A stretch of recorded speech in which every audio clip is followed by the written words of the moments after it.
What's going on, guys? Lord KO here, back with episode 2 of the Netplay Hero. Let's talk about summon meta.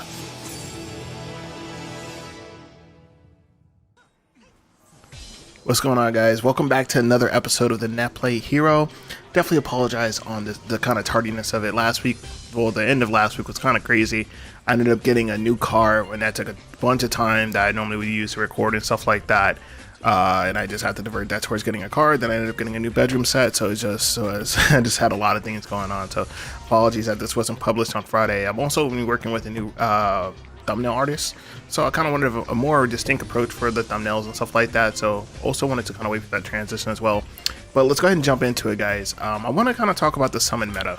And not just the summon meta, but specifically some ideas around the summons and where we started at, where we are now, and kind of the things that create what is traditionally known as a powerful summon, right? So let's kind of start there, right? So let's talk about the things that make a summon strong, right? So right out the gate, generally, I think if we had to put it in order, the things that matter the most, or used to matter the most, was, the final attack. Is the final attack good? Because that's, a set play maneuver. If you can get summoned first, you can get the final attack out, set somebody up, enfeeble, that kind of stuff. That kind of thing is really, really important because, being 1 or 2 stocks ahead of your opponent very early in the game, that can definitely change the tides quite quickly. So I know that that's one thing that's higher on the list. That's probably my number one thing. Now, one thing with the Odin meta that we're in right now, a lot of people seem to value the movement buff, post-summon and, pre-summon. That buff right there has almost entirely warranted Odin's rise to the top, honestly, because a lot of people, I personally think his summon attacks are okay. They're not great, they're not terrible. And I think in particular Zantesican is kind of easy to get out of 90% of the time. I wish it was a little faster. If it was just a little faster, I think that would be good. But I think when it comes to final summon attacks, I still think right now probably Removes is the most deadliest. Shiva's isn't what it used to be. Alexander's isn't really great anymore. And then, we don't... Ifrit, Hellfire is really good sometimes, but most of the time it's too easy to get out of. I've literally seen people walk right out of it. In Leviathan, we don't speak about that, so we won't be saying the L word at all. Any point going forward in this, all right? Don't say the L word. So I would say, the final summon attack, and then after that, it's going to be the actual, post summon, pre-summon, stuff like that. And then the third thing will probably be summon attacks. I know that they did reconstrue it so that you now get certain summons faster and stuff like that. That really hasn't impacted too much. I mean, sometimes it's ridiculous. Like, damn, you got the first core, then you got summon. And then that can be really snowbally, depending on who you're playing against and stuff like that. So outside of that, the other thing when it comes to summons in general is, their passive buffs and how powerful they are. Pretty much everybody is on an Odin train right now. I think universally he's been accepted to be the strongest summon, both in JP, NA, and EU. And part of the reason for that is that I think one thing that sometimes gets overlooked is that, we have Final Fantasy characters and everything like that. But at the end of the day, this is still a fighting game. And fighting games, in most cases, the idea is to be aggressive. You know what I mean? Quote unquote, get your shit off. Put somebody in an unfavorable position before they can do it to you. That's generally the hallmark when it comes to fighting games. And Odin allows you to execute that much better than other summons because that movement speed, for a long time, I'll be honest with you guys, I really thought it was more of a placebo effect. I really thought that people were like, oh no, I feel the movement, I can move faster and all that stuff. And I just wasn't seeing it. I really wasn't getting it.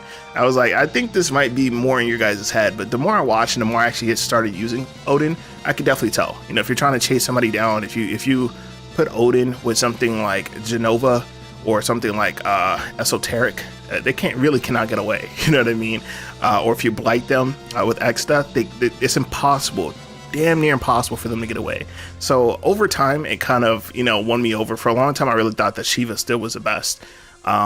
She just, her passive ability post-summon is just absolutely insane.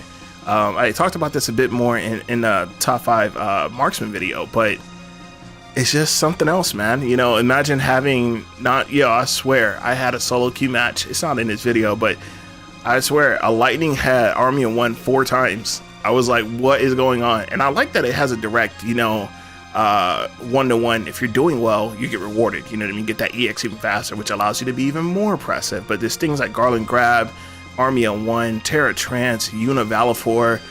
It's just, really, really strong. Anything like that, I think is really more like long game. You know what I mean? If you're playing kind of a more neutral heavy comp, and Terra is always going to get brave. She's going to be able to kill you at some point. Same thing with Una.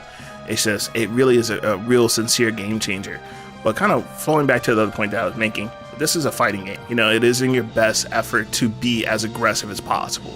Trying to stay back or remain passive normally isn't always the way to go, because at a certain point someone's going to push a button, and the neutral is going to be dispelled, and how well you can kind of respond to your opponent's aggression, your decision making, your movement, everything like that. That's all equally important.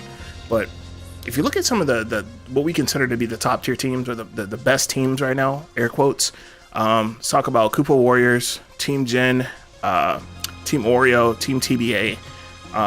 They all know when to turn up the heat, right? They all know. Phantom Divine as well. Phantom Divine might actually be one of the best examples for this. In fact, they know when to turn up the heat. You know what I mean? But they know when to kind of break neutral and kind of start going in. And being aggressive with Odin, you can just suffocate your opponent. You can just smother them, because you'll always be on top of them. It's just like, oh my goodness, what is going on? I just can't get away from this guy. Or it always feels like you're in somewhat of a bad situation. It's just because they can rotate faster. And the rotations only matter if people have good awareness and good decision making, like knowing, hey, instead of going with my marksman, I'm gonna go with my speed here, and just really good rotations, everybody being next to each other. If you've ever played against a team where it's like, man, I really cannot exist without getting hit. Every single time I do something, I'm getting cut over and over again. I'm being interrupted. That is even more impressive with Odin. And then on the other side of the coin, not just defensively, offensively, when they try and like actually start building momentum, it's crazy. If you have a speed, that speed's going even faster. It's almost impossible to run away from certain characters like Zidane, Noctis are really good examples. It's really hard to get away from them. It's just really great. And I think it does also enable certain kind of team comps that you traditionally wouldn't look at, like say a specialist that has the heavy like dash type, like say X-Death or something like that. He could actually play pretty in, with the Vanguard as well. They can kind of play around each other. I'm not saying that they're gonna be full-blown speeds, but they can react and move a bit better with that passive buff, which is something I think is very interesting. If you look at where we started the game at and where we are now, the beginning of the game was pretty neutral heavy. We had Shiva. You literally could just stall for Shiva. Shiva would do so much damn work. She would just decimate your opponent's brave, like completely obliterate it, because Shiva Dance was so strong. Shiva Dance was better than some people's whole summon phase. It just had insane tracking. It popped you up high as hell in the air. It just was insane. I don't know what they were thinking with that. And then I don't know if I'm pretty sure Diamond Dust still has the same tracking, but back then it really seemed like it was impossible to get out of Diamond Dust.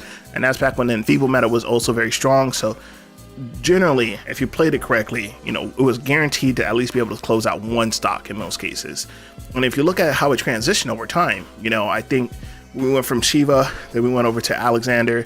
Alexander was really, his final attack was strong enough to push him all the way to number 1. And his summon attacks were always kind of okay. I mean, they have really good tracking, but they've been kind of completely neutered now. Like, his summon attacks are garbage now, in my opinion. His final attack was strong enough, and also the passive the HP buffs, it was enough to push him up to number 1. And when they went back and adjusted that, he plummeted. I very rarely see Alexander now. And then the next person that was Ramu, and then I still think Ramu is probably top 2, top 3 right now. I think Judgment Bolt right now is the strongest final attack. It really, I don't think anything else comes close. It's really hard to get out of in most cases, and if the opponent is stacked on top of each other for any reason, or if there's any overlap, GG's. Somebody's gonna die, or somebody's going down for a lot of HP in most cases. It's just really, really strong, and it doesn't require too much setup, and it does require, they all require you to move, but I like that the 4 quadrants, you can only move in specific areas. You can't just dash out. I think that's really good, and I think that with certain team comps that we really don't see too much anymore, but I used to really appreciate them, like team comps that used to have like Bravery Regen. Ramu used to enable that quite well, or even double shoot team comps, because when Bravery Regen was ridiculous and you used to get a lot of bravery off of it, and you used to have a lower cooldown, it was really quite good. You would be able to just kind of sit back, wait for summon, you know what I mean? Pop that summon and, you know, just kind of just crank up the Brave. It was just like really insane. And over time, I think that strategy has kind of fall to the wayside. There's not really too many really neutral heavy teams out there anymore. I do really appreciate that playstyle still, but it really isn't what the game is anymore, honestly. And that's fine. You know, it's a complete aggression, and Odin just amplifies that. But I think things like Bravery Regen, when paired with Remove and a specific character types, you know, character playstyles as well. That's one thing. That's the last thing I want to close on is, depending on what characters you're picking, that really is going to really focus on what summon you want.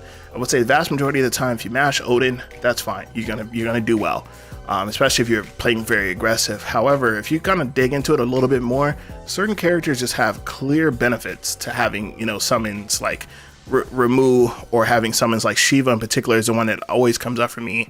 And certain characters like Sephiroth have always benefited from characters like Ifrit, as well as Shantoto, shield breaks, but it's just, you know, I'm not sure if he's doing enough other things outside of shield breaking in order to be, you know, considered he's strong enough, he's worth it, you know what I mean? Is that shield breaking potential? You know, that's not even guaranteed. It's just a potential. Is that what's worth it for you in the end? So I think that's why certain summons like him just kind of fall to the wayside. You know, it's just he doesn't have everything that you would need in order to be able to execute specific game plans. You know, you're gonna gimp your whole team to be married to the idea of maybe potentially cracking somebody's shield. And the thing with Ifrit, and the reason that Ifrit could never be like a top 2, top 3 summon from the meta that I've observed since the game's been released, is that you can never, as a developer, I would imagine that you really never want to make it too easy to crack somebody's shield. You know what I mean? With Sephiroth, it's kind of earned, right? You have to hit the JDC, you got to space it correctly, you get your shield cracked, you kind of, you know, you earn that one. I don't think anybody's been like, oh, I just got, you know, Sephiroth is just everywhere.